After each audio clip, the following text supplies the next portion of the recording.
Assalamualaikum warahmatullahi wabarakatuh. Bismillahirrahmanirrahim. Alhamdulillahirabbil alamin.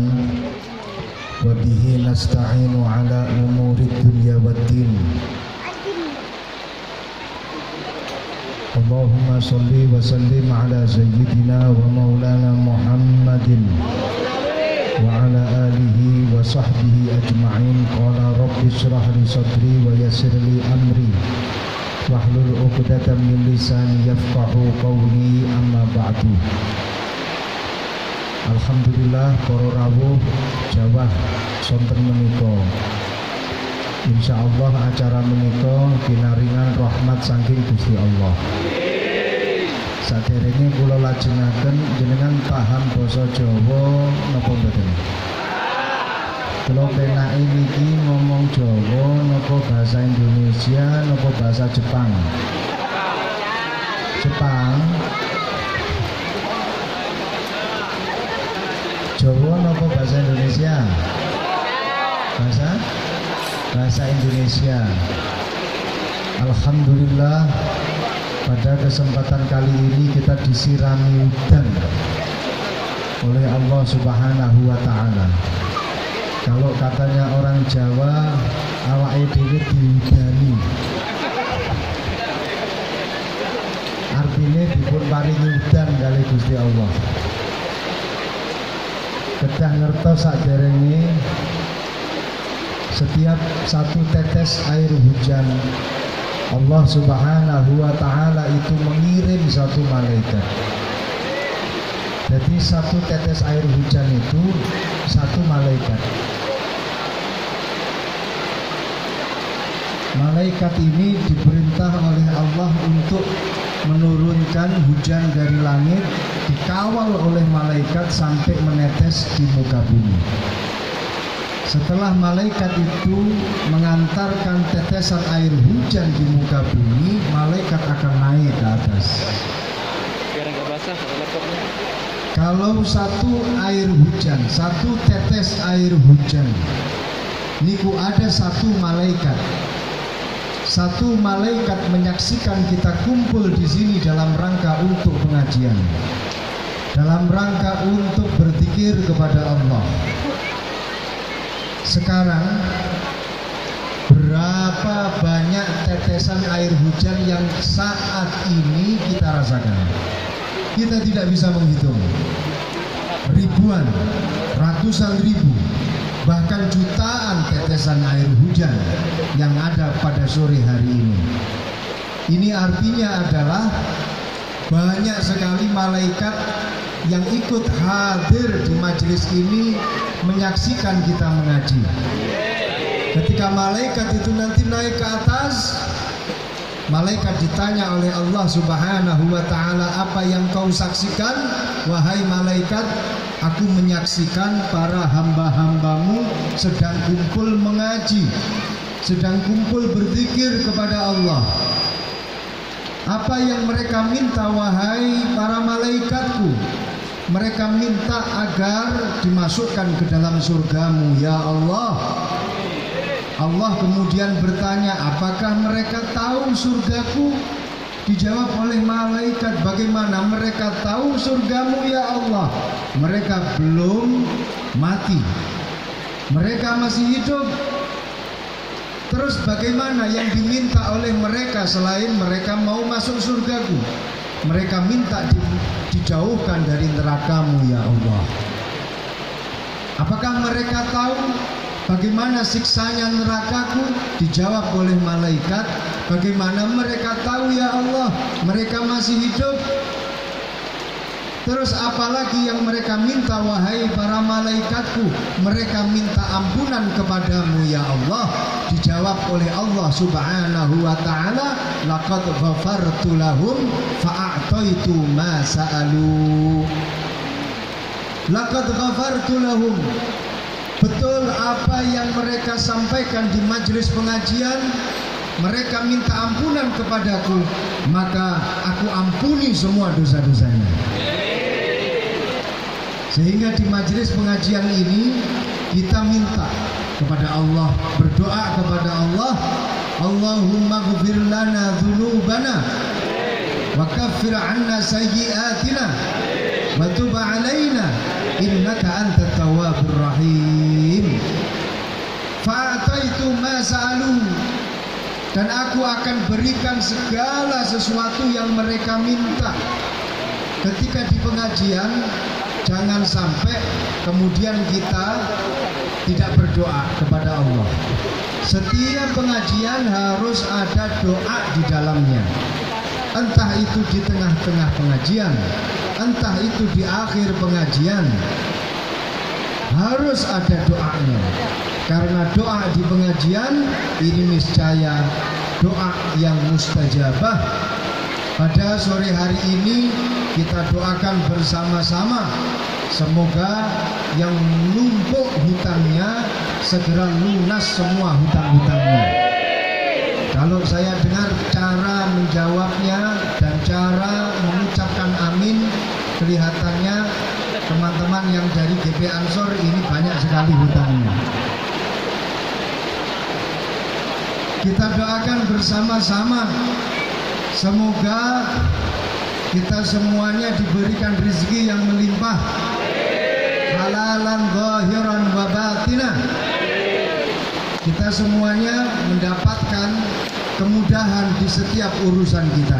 Amin ya rabbal alamin. Kemudian malaikat berkata di depan Allah Subhanahu wa taala, hunaka khata'un. Di sana ada orang-orang yang selalu berbuat salah, berjalan, kemudian dia tahu kalau di situ ada pengajian, ya Allah. Setelah itu dia ikut ngaji. Jadi aslinya nggak diundang sama MWC, aslinya nggak diundang sama Rois Suriah kita, Kiai Sayrozi, Kiai Zuhri Hamid. Aslinya nggak diundang oleh ketua MWCNO, juga nggak dikabarin. Sinten ketua MWCNO ini? Pak Kiai Ahmad Sarofi. Nggak diundang. Tapi ketika dia berjalan, kok ada rame-rame. Di kumpulan itu juga banyak sekali jajan yang ada di depan. Kemudian dia tertarik, akhirnya ikut nimbrung bersama dengan kita. Ketika dia jalan, dia menghirup bau yang nikmat karena masakannya luar biasa nikmatnya, baunya saja sudah luar biasa. Akhirnya dia ikut nimbrung bersama dengan kita, padahal nggak dapat undangan apa-apa. Bagaimana orang seperti itu, ya Allah?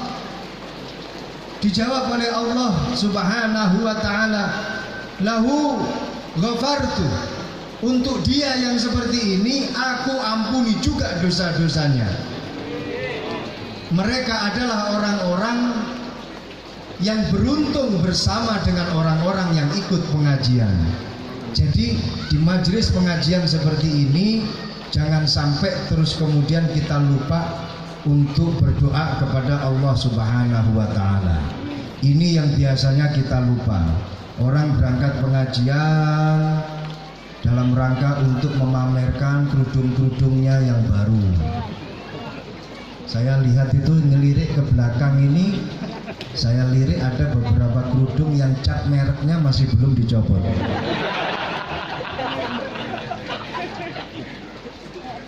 Bukan berangkat pengajian karena kopiahnya baru. Bukan berangkat pengajian karena nggak enak sama temen. Tapi kita berangkat pengajian karena lillahi ta'ala. Di dalam pengajian kita minta kepada Allah, semoga hajat-hajat kita diijabahi, dicukupi oleh Allah Subhanahu wa ta'ala. Amin ya rabbal alamin. Nah, air hujan Sudah berapa ribu, berapa juta air hujan yang turun bersama dengan malaikat. Malaikat sekarang naik ke atas, laporan kepada Allah Subhanahu wa Ta'ala, ya Allah, Rois Suriah MWCNU-nya top luar biasa. Ya Allah, ketua MWC-nya top luar biasa. Ya Allah, ketua GP Ansor-nya utangnya banyak sekali. Mohon segera dilunasi ya Allah. Ya kan, sekali lagi jawab aminnya luar biasa. Ya Allah, dilihat dari cara berdirinya Banser juga luar biasa. Kelihatan kalau seragamnya baru dapat kemarin. Shallallahu alaihi Muhammad. Hadirin hadirat yang dimuliakan Allah Subhanahu wa Ta'ala. Kita buka kitab Ala la tanalul ilma illa bisittatin, yang terkenal dengan sebutan kitab Alala atau Nazam Alala, yang diajarkan di pondok-pondok pesantren, khususnya di pondok-pondok pesantren salaf. Kitab Alala ini menjelaskan tentang adab bagi para pencari ilmu. Kitab Alala ini memberikan semangat kepada mereka-mereka yang memiliki himmah untuk mencari ilmu. Saya pada kesempatan kali ini diminta untuk mengkhatamkan kitab Alala. Di pondok pesantren, kitab Alala ini kalau dibaca, dikhatamkan oleh teman-teman santri kira-kira sampai 5 atau 6 bulan. Bahkan ada yang 1 tahun. Kalau saya baca mulai dari awal sampai akhir dan saya jelaskan satu persatu, kira-kira kita duduk di sini tidak cukup kalau 1 minggu 2 minggu. Saya akan baca beberapa saja sebagai sifat tabarukan kita dengan kitab Alala. Saya akan baca depannya, terus kemudian saya akan membaca beberapa nazam yang terakhir. Saya akan jelaskan nazam-nazam tersebut. Kemudian setelah itu kita mendengarkan bersama-sama mau'izatul hasanah dari Gus Iing. Sepakat? Sepakat? Sebelumnya kita sepakati terlebih dahulu, pengajian ini berakhir sampai jam berapa? Sampai jam berapa? Subuh. Kita buka dengan membaca suratul Fatihah kepada muallif hadal kitab, kepada segenap para guru-guru kita, segenap muassis Nahdlatul Ulama, segenap para sesepuh, segenap para bini sepuh, segenap para abaina wa ummahatina wa ajdadina wa jaddatina wa a'mamina wa ammatina wa ikhwanina wa akhwatina wa ila hadrati nabiyyina Muhammad sallallahu alaihi wasallam. Al-Fatihah. A'udzu billahi minasyaitonir rajim. Bismillahirrahmanirrahim. Alhamdulillahirabbil alamin arrahmanir rahim maliki yaumiddin. Iyyaka na'budu wa iyyaka nasta'in ihdinas siratal mustaqim siratal ladzina an'amta 'alaihim ghairil maghdubi 'alaihim waladdallin. Amin. Bismillahirrahmanirrahim. Ala lan tanalul ilma illa bisittatin sa'umbi ka'an majmu'iha bibayani dukain wa hirsin wastibarin wa bulghatin wa irsyadi ustadin wa tuli zaman anil mar'i la tas'al fasal an qarinihi fa innal qarina bil muqarini yaqtadi fa in kana dha syarrin fajannibhu sur'atan wa in kana dha khairin faqarinhu tahtadi ta'allam fa innal ilma zainun li ahlihi wa fadlun wa inwanun li kullil mawahidi wa kun mustafidan kulla yawmin ziyadatan minal ilmi wasbah fi buhuril fawaidi tafaqqah fa innal fiqha afdalu qaidi ilal birri wat taqwa wa a'dalu qasidi. Bismillahirrahmanirrahim. Alala tanalul ilma illa bisittatin. Ingatlah bahwasanya ilmu itu bisa kita dapatkan dengan 6 perkara. Akan diterangkan di dalam kitab ini secara keseluruhan. Yang pertama, zukain. Ilmu bisa kita dapatkan dengan sifat cerdas. Seorang yang mencari ilmu harus cerdas. Seorang yang mencari ilmu harus memiliki satu usaha bagaimana dia bisa menjadi cerdas. Di dalam satu makalah disebutkan bahwasannya la budda li talibi ilmin ayyakuna lahu syaikhun fattah. Seorang yang ingin mencari ilmu harus memiliki satu syaikhun fattah, guru yang membuka, wa aqlun rojah, dan akal yang cerdas, wa kutubun sohah, dan kitab-kitab yang sahih. Berangkat dari kata-kata zukain. Orang yang mencari ilmu yang pertama harus memiliki syaikhun fattah. Ilmu yang dia dapatkan harus berasal dari seorang guru. Kita kalau mau mencari ilmu harus ada gurunya. Jangan sampai terus kemudian kita mendapatkan ilmu tapi tanpa guru. Itu namanya adalah ilmu siluman. Di dalam satu makalah dikatakan, man ta'allama biduni syaikhin fa syaikhuhu syaitan.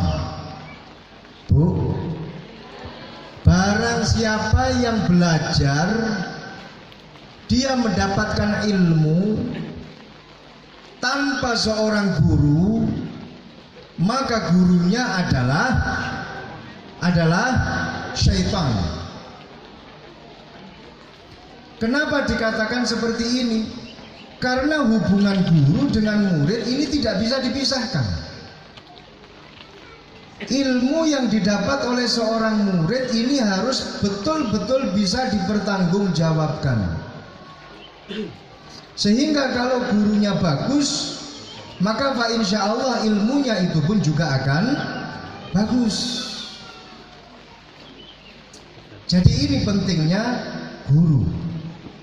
Jangan sampai terus kemudian kalian memiliki ilmu tanpa guru. Sekarang banyak sekali orang yang mengatakan, nggak usah guru-guruan. Saya bisa segalanya, sekarang ini semuanya bisa saya buka dengan yang namanya Google. Sehingga dia belajar dari guru yang bernama Syekh Google atau Mbah Google. Perlu kita ingat Yang berikutnya dikatakan wa kutubun shahah, harus memiliki kitab-kitab yang sahih. Artinya dia belajar, ilmu yang dia dapatkan itu pun juga harus berasal dari kitab-kitab yang sahih, kitab-kitab yang sah, sanadnya juga sah, dari guru yang sah. Dia mendapatkan guru yang mana ilmunya bisa dipertanggungjawabkan. Gurunya itu punya guru, gurunya punya guru, sampai pada Rasulullah Sallallahu Alaihi Wasallam. Karena apa para rawuh? Yang namanya perkara di dunia, segala sesuatunya itu pasti akan dihisab. Betul? Betul? Ad-dunya haramuhu iqab wa halaluhu hisab. Segala sesuatu yang ada di dunia ini, Bu, yang halal itu dihisab, apalagi yang haram akan dapat siksaan. Ilmu yang kita dapatkan adalah perkara yang halal, kelak nanti juga akan dipertanggungjawabkan. Kamu dapat ilmu ini dari mana? Saya dapat dari kiai saya. Siapa kiainya? Katakanlah kiai siapa? Kiai Hamid. Saya dapat dari Kiai Hamid. Kemudian malaikat datang bertanya kepada Kiai Hamid, Kiai Hamid dapat ilmu ini dari mana? Dulu Kiai Hamid ngajinya di mana? Di Kebumen. Pondoknya apa? Mana Kiai Hamid? Sebelum ditanya malaikat, saya tanya terlebih dahulu, pondok di mana sampean dulu? Di Pondok Mirit. Di Pondok Mirit. Kiainya siapa? Kiai Maksum. Kiai Maksum ditanya oleh malaikat, Kiai Maksum dulu mondoknya di mana? Di Tegalrejo, Magelang. Kiai Khudori. Mbah Kiai Khudori ditanya, dari mana Kiai Khudori? Dari Watu Congol, dari Mbah Kiai Dalhar. Betul? Mbah Kiai Dalhar ditanya dari mana? Dari Bangkalan.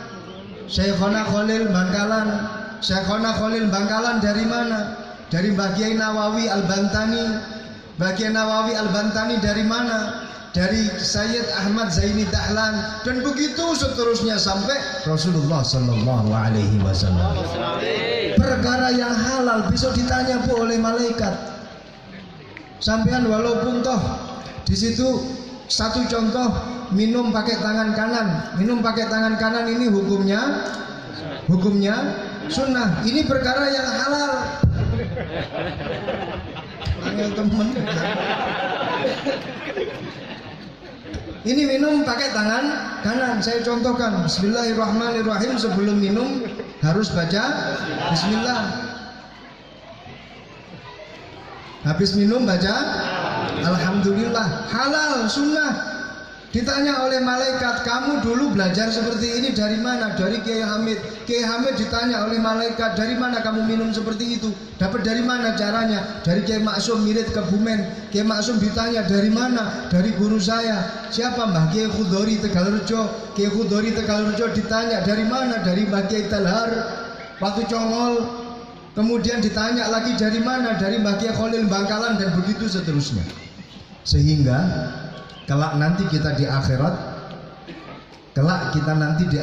akan bertemu dengan guru-guru kita. Amin ya rabbal alamin. Semisal kita tersesat di akhirat, guru kita akan mendampingi kita. Sampeyan ketika tersesat, nggak usah khawatir, Kiai Hamid pasti akan menuntun kita. Kalau Kiai Hamid tersesat, jarno pasti akan dituntun oleh gurunya Kiai Hamid, yaitu Kiai Maksum dari Mirit Kebumen. Dan begitu seterusnya. Nah kalau sampean belajarnya ke Google, ayo.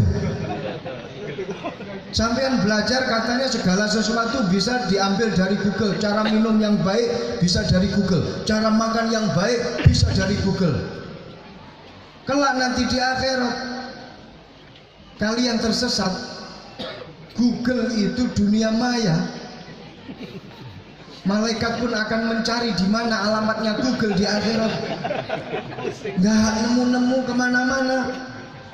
Akhirnya kalian walaupun toh betul melakukan sesuatu yang benar, tapi yakin orang yang belajar dari Google apalagi ilmu agama titenono. Ora enek sing nulungi. Mlebu surgane telat keri dhewe. Nek gak percaya mati dhisik. Shallu ala Muhammad. Jadi harus ada gurunya. Yang berikutnya, seorang yang mencari ilmu harus memiliki aklun rojah, yaitu akal yang cerdas.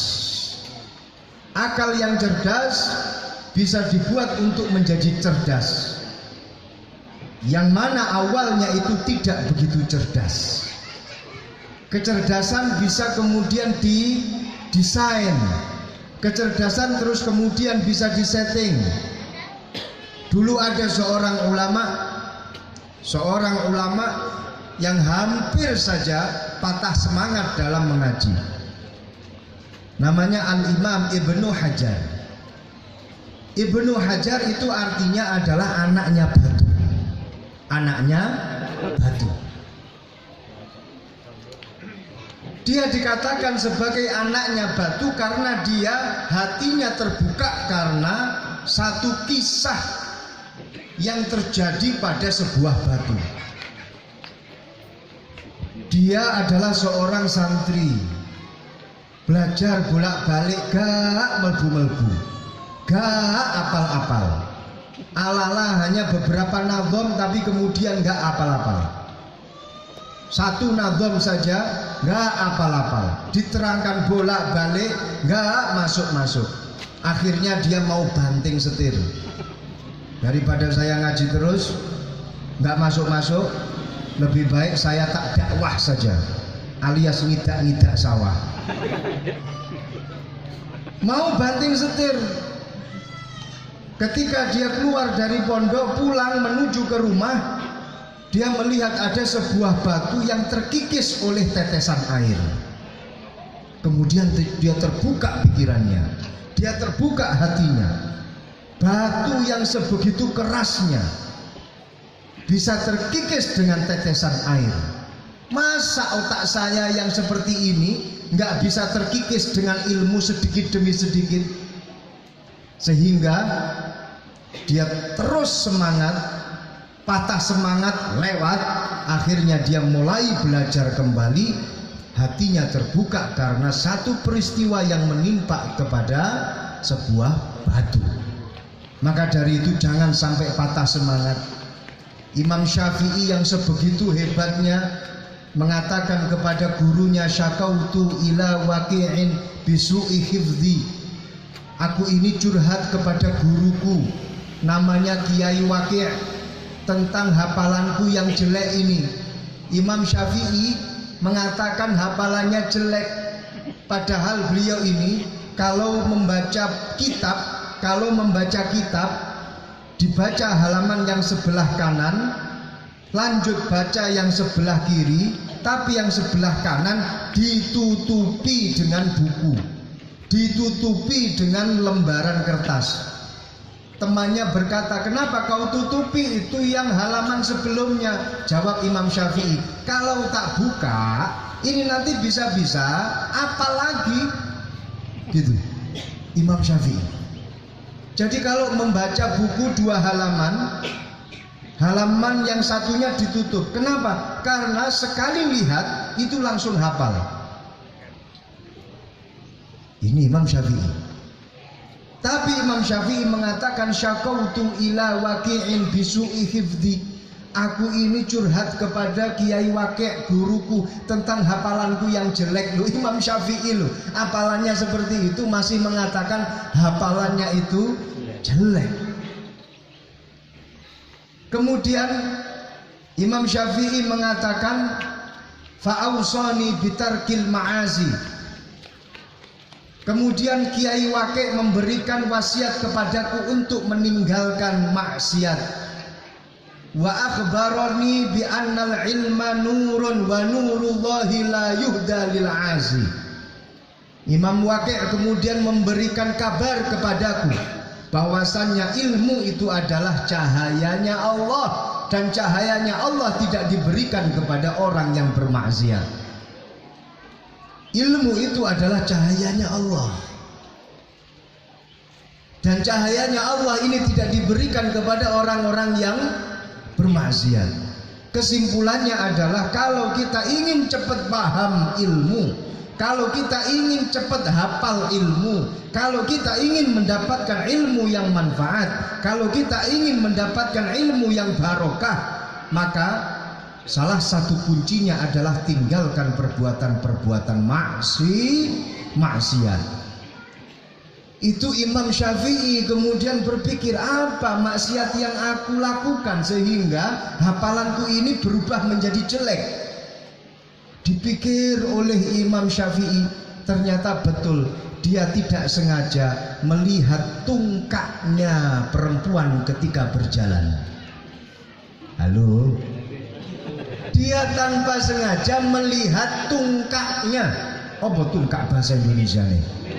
Tumitnya perempuan yang sedang berjalan. Langsung apalane ngeblank. Langsung daya ingatannya low baterai. Langsung cara berpikirnya lemot. Gara-gara ningali tumit, gak sengaja ana wong wedok lewat, kedelok titik, mak klelap ngoten tok. Coba lek sampean didelok kok tumite kuning, ndonga nang jero ati, muga-muga munggah maneh roke. Ayo. Ya ora? Mane ngono lek wis betise ketok, kentole ketok ngoten niku wis langsung melolok ngeten iki. Muga-muga munggah sampai dhuwur. Niku lek sampean. Tapi Imam Syafi'i melihat itu semuanya tanpa sengaja. Tumit dilihat oleh Imam Syafi'i, kemudian langsung dipalingkan. Beda lek sampean. Imam Syafi'i begitu tanpa sengaja melihat, langsung memejamkan mata dan memalingkan pandangan. Sampean langsung delok kok ketok kuning langsat celing ngoten niku, langsung melotot, ya Allah, muga-muga munggah maneh. Naudzubillah min dzalik. Makane Bu, lek ibu-ibu ketoke gak patek ngefek nggih. Sing nom-nom lho nggih. Hati-hati lek mlaku, ditoto mlakune. Jo sampe tumite ketok apa maneh kentole ketok. Tutupen sing rapi. Paham? Alhamdulillah. Berbahaya mata seorang laki-laki, karena mata mereka adalah matanya para buaya darat. Semua laki-laki buaya darat. Melihat sesuatu yang indah, dia pasti akan terkesima. Jangan percaya dengan pandangan matanya, karena pandangan